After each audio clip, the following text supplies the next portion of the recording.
Oi, boa noite. O presente vídeo integra o TVC3 como parte de avaliação de critérios para avaliação da disciplina de tutela jurisdicional executiva, lecionada pelo professor Márcio Faria, da Faculdade de Direito da UFJF, primeiro semestre de 2026. O grupo é formado por Ana Clara Souza Campos, matrícula 2021-34054, Maria Luísa França de Oliveira Silva, matrícula 2019-04099, Rafaela de Freitas Sanseverino, matrícula 2021-34033, por mim, Caroline Costa Lanes, matrícula 2019-04097. Hoje abordaremos dois textos do renomado jurista Leonardo Greco. O primeiro, Pressupostos Processuais, escrito em 1999, e publicado na revista de Ciências Sociais da Universidade Gama Filho. O segundo, A Reforma do Direito Probatório no Processo Civil Brasileiro, publicado em 2015, integra o grupo de pesquisa Observatório da Reforma Brasileira. Esse é um texto que foi assinalado apenas pelo Leonardo Greco, mas o grupo de pesquisa como um todo integra também outros juristas. A princípio, simplesmente pela leitura do texto, observamos uma grande evolução da escrita de Greco de 1999 para o ano de 2015. Enquanto o texto de 99, pelo próprio assunto que aborda e também pela forma como ele redige, é mais complexo, mais denso, o texto de 2015 é mais fluido e tem uma linguagem mais clara, o que nos demonstra a evolução do autor ao longo dos anos, incluindo, inclusive, a análise de jurisprudência internacional, epistemologia e direito comparado. Ao longo do trabalho, iremos abordar agora os dois textos de forma criticamente e comparativamente também. Em relação ao texto Pressupostos Processuais, há de observar que o contexto doutrinário da época era marcado pelo abandono progressivo do formalismo no direito processual moderno. A tensão existia entre dois princípios. De um lado, a liberdade das formas, consagrado no artigo 154 do CPC de 73, que corresponde ao atual artigo 277 do CPC de 2015, e, do outro lado, a rigorosidade do princípio da legalidade. E o embate entre esses dois princípios demanda uma seguridade maior na aplicação e na consagração de ambos.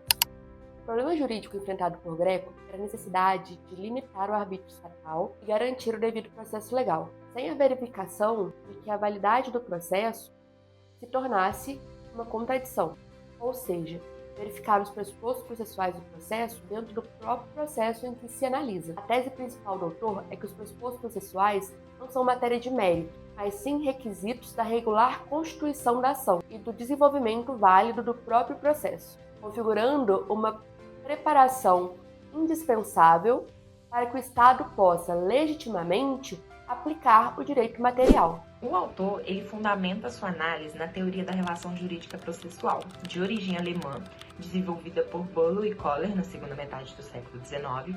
E segundo essa teoria, o processo é uma relação jurídica trilateral entre as partes e o juiz, complexa e também dinâmica.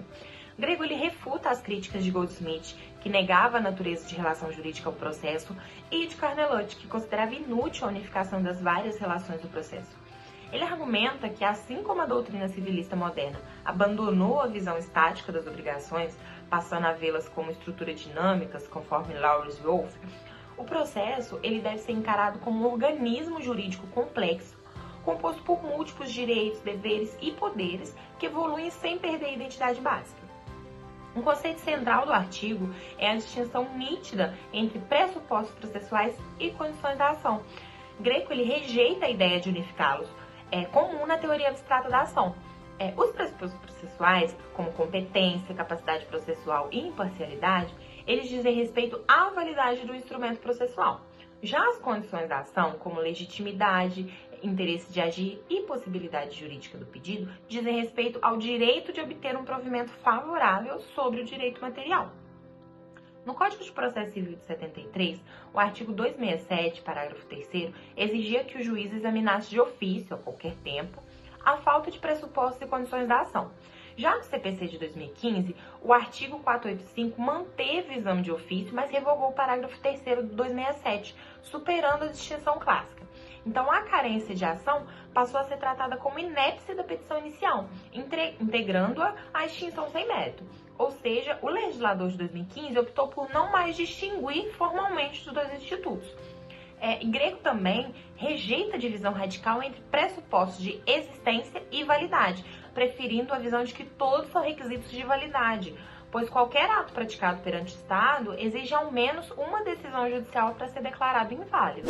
Enfim, para organizar os pressupostos processuais, Greco segue Moacir Amaral Santos e Chiovenda, dividindo-os em 3 blocos. Os que dizem respeito ao juiz, como competência e imparcialidade, os que dizem respeito à parte, como capacidade de ser parte e postular em juízo, e os pressupostos objetivos, que tratam da existência ou inexistência de obstáculos, como litispendência e coisa julgada, e do cumprimento de regras procedimentais. A conclusão de Greco é simples. É o juiz quem deve avaliar essas regras do início ao fim do processo. Se alguma dessas regras for desobedecida, todo o processo se torna inválido.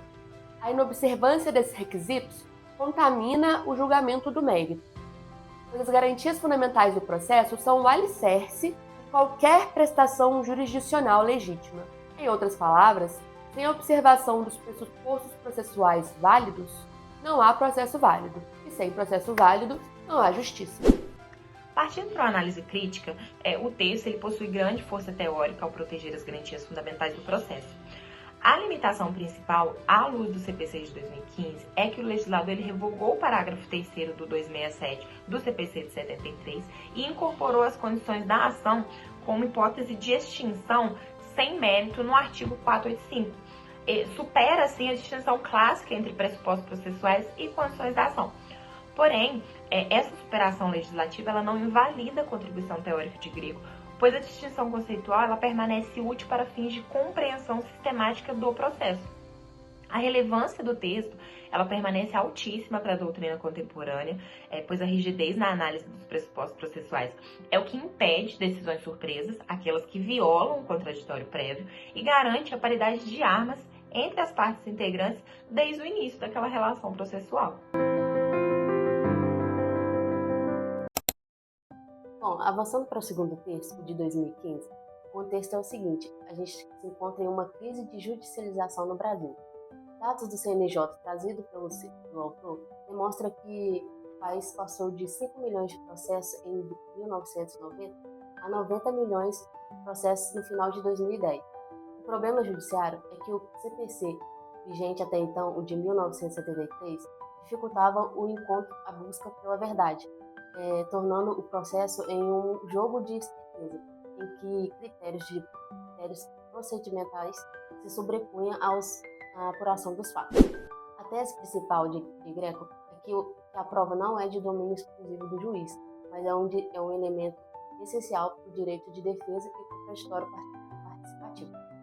O anteprojeto elaborado e apresentado pela UERJ visa superar esse modelo autoritário nomeado pelo juiz, adotar o pluralismo científico segundo os padrões da Albert norte-americano e criar mecanismo para desjudicialização para aliviar o judiciário. O desenvolvimento dos argumentos do anteprojeto se concentra em institutos inovadores. O primeiro é o procedimento probatório extrajudicial, que seria uma espécie de discovery limitada para a troca de provas entre as partes antes mesmo do ajuizamento da ação.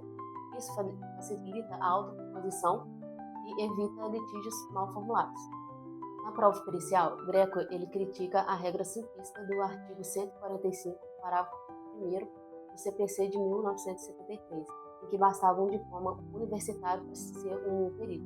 Ele propõe o cadastro de peritos mantidos pelos tribunais superiores, acompanhado de avaliação periódica, exigindo também que os laudos explicassem os métodos utilizados, a sua aprovação na comunidade científica e também a margem de erro. Outro conceito importante é o da distribuição do ônus da prova. O artigo 333 do CPC de 73 adotava um critério estático, e o autor ele provava o fato constitutivo do seu direito e o réu provava o fato impeditivo, modificativo ou extintivo. Diante da desigualdade entre as partes, Greco ele propõe que o ônus recai sobre aquele que tem uma maior facilidade de conseguir a prova.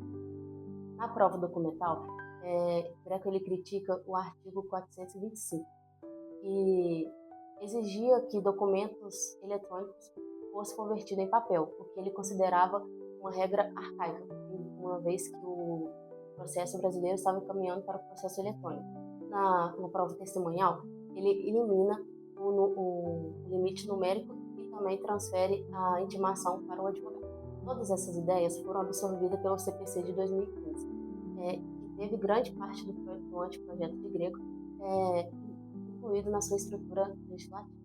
A relevância do texto é verificada no Código de Processo Civil de 2015. As ideias de Greco se transformaram na forma como os juízes e as partes lidam com a ciência e com as provas do dia a dia forense. Isso transformou o processo mais prático, mais transparente e menos burocrático. Como crítica, o grupo identifica como ponto forte do texto a ousadia em propor institutos como o procedimento probatório extrajudicial, uma verdadeira válvula de escape para o judiciário brasileiro que sofre com a superlotação. A incorporação de uma perspectiva epistemológica na prova científica é outro ponto forte, pois eleva a qualidade do debate sobre a verdade no processo. A limitação reside no fato de a sociedade brasileira ainda ser uma sociedade litigante, que precisa da figura do advogado. A possibilidade de um procedimento extrajudicial sem a presença de um advogado, como previsto no anteprojeto, pode esbarrar em resistência de órgãos de classe e na dificuldade prática de as partes produzirem provas sem assistência técnica.